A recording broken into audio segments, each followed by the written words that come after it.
Hey everyone, it's the lowdown for the week of September the 3rd. The lowdown. Sorry, I just have to do that every episode now. I just have to. So let's jump into some movie news. Sounds good, Marshall. Alright, so starting off, Samuel L. Jackson joins the Old Boy remake directed by Spike Lee, starring Josh Brolin as, I can never remember the character's name, Old Boy. I think in this version will be Joe Douchit or Duckett or something. I don't know. It looks like Douchit. I remember looking at it. It looks like Douchit. But anyways, the final season of this upcoming season of The Office is going to be their final season. It has been told or announced that familiar faces are going to be returning, including Andy Wallace and Roy, both of whom are confirmed. Andy Wallace, of course, who we saw at the end of the season, kind of working with Andy. This also means that we might be seeing the return of Michael, or fingers are crossed that he comes back, because that would be awesome. The perfect way to end the series. So the actor who plays Mr. Echo from Lost, I think his name is Adewale. I can't even try the last name. I'm gonna butcher it. I'm just gonna Adewale. Let's leave it at that. Is now set to be the villain in Thor 2. Now I don't know if this means that he is going to be replacing Christopher Eccleston as Malekith the Accursed, or if he's going to be a different role. But he is now going to be in here somewhere as well.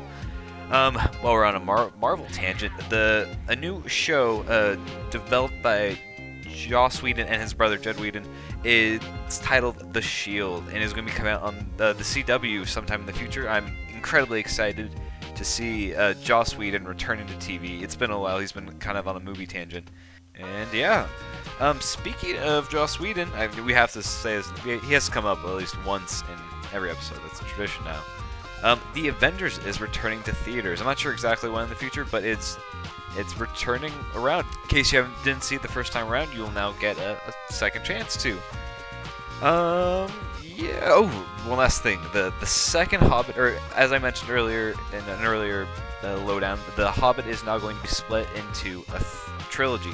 The first movie is still titled the same, but the second is now going to be called The Desolation of Smaug, and the final is going to be titled There and Back Again.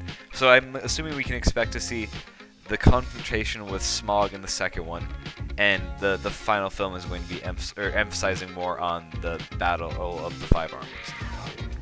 And yeah, that's about all for movie news. Let's bounce over to Brendan for some video game stuff.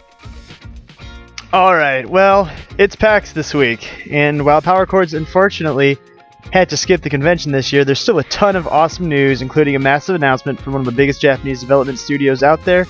But first, here are a few more stories that caught my interest from this week. First and foremost, 343 Industries showed off some more Halo 4 multiplayer footage. This included looks at Capture the Flag, Oddball, and of course, Driftball. The footage looks way cool, and I'm especially digging the flag assassinations. The more and more we see of this game, not only do I dig it more and get more excited, but it's becoming more and more apparent just how great this game looks. They're really squeezing every last drop out of this system, and I'm really impressed. But that wasn't all that impressed me this week. Far Cry 3 has been slowly creeping into news feeds now that more of the game is being shown off.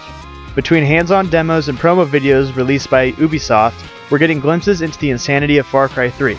The game's open world and emergent gameplay systems are exactly the kind of thing I love in my games, and I highly recommend checking out gameplay footage from PAX, and be sure to check out Power Chords later this week for more in-depth thoughts on the upcoming shooter. Also, Flaming Tigers. Speaking of open world games, this past week has been a monumental week for fans of the iconic stealth franchise Metal Gear Solid. It all began at a press event this weekend. During Konami's 25th anniversary event for Metal Gear Solid, attendees were privy to a demo showing off the next installment of the series, dubbed Metal Gear Solid Ground Zeroes. Those who saw the footage were instructed by series creator Hideo Kojima not to expose the game's existence, but of course they disobeyed and the Twitterverse erupted with news.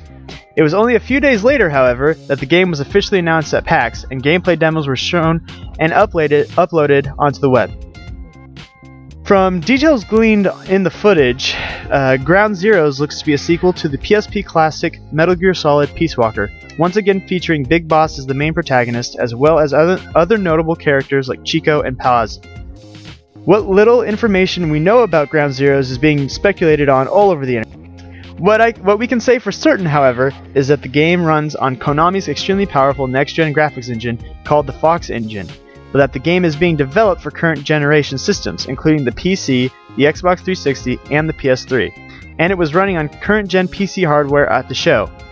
It's also been said that this new title will be a prologue directly into Metal Gear Solid 5. Anyway, that's all the information that we have this week. I'm super excited about Metal Gear Solid Ground Zeroes. I'm gonna go watch more demo footage for it. You should too. And stay tuned to Power Chords for more news. Oh my god, PAX, Halo, looks so awesome. I want it now. So excited. I know, it looks amazing.